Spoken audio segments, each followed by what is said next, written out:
My big concern for South Africa, which I still think is a great micro story in a terrible macro environment, is that the world is slowing down and South Africa can no longer just live off the fact that the world has lower interest rate, lower inflation, and that insulates it from the lack of progress we make on the domestic agenda. So let me put it into context. So China's decided in November last year that they want to move from a model where they produce growth at any cost. They would just expand in capacity. And through doing that, of course, they need a lot of resources, which was again exported out of South Africa.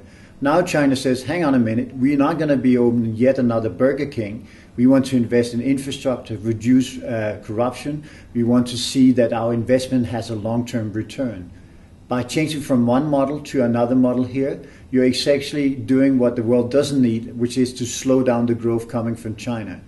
If you look at 2012 growth in the world, 65% of world growth came from China and Asia. So this region is now saying, hang on a minute, we will stop, we will make things slower in order for us to reset ourselves. That creates an urgent need for countries like South Africa, who are in investment terms a one-trick pony, exporting resources primarily and doing so by having cheap labor. So what we're facing now in South Africa over the next 12 to 18 months is a model that is failing. But I have to say, failing is part of life. Most countries have failed significantly and even gone bankrupt. Think about Russia, think about Argentina, think about Brazil. All of these countries have been bankrupt inside the last 50 years. South Africa, being only 20 years old, is a country you would need it to expect to make mistakes. As I like to ask, have you ever met a 20-year-old that didn't make any mistakes? And of course, now South Africa move into the second phase, the phase where you need to owe up to your responsibility. And South Africa needs to stop looking into history at all times.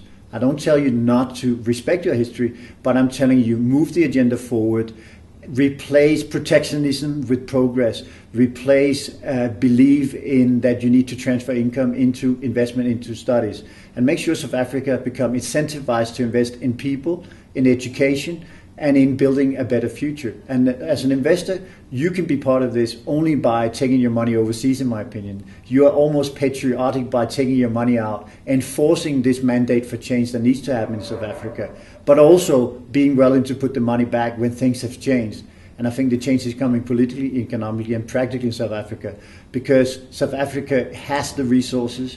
And if there's one country in history that's faced and dealt with challenges, has always been South Africa. So my hope is high for South Africa, but I do think that the next 12 months for an investor, for the person on salaries, is going to be tough. If you live beyond your means for a long time, you have to be living beneath it for the time. So I think the adjustment coming is a positive one. It will be challenging, it will be hard, but as everything else in life, ultimately what you invest is what you get back, and I think that's where South Africa has failed over the last 5 years.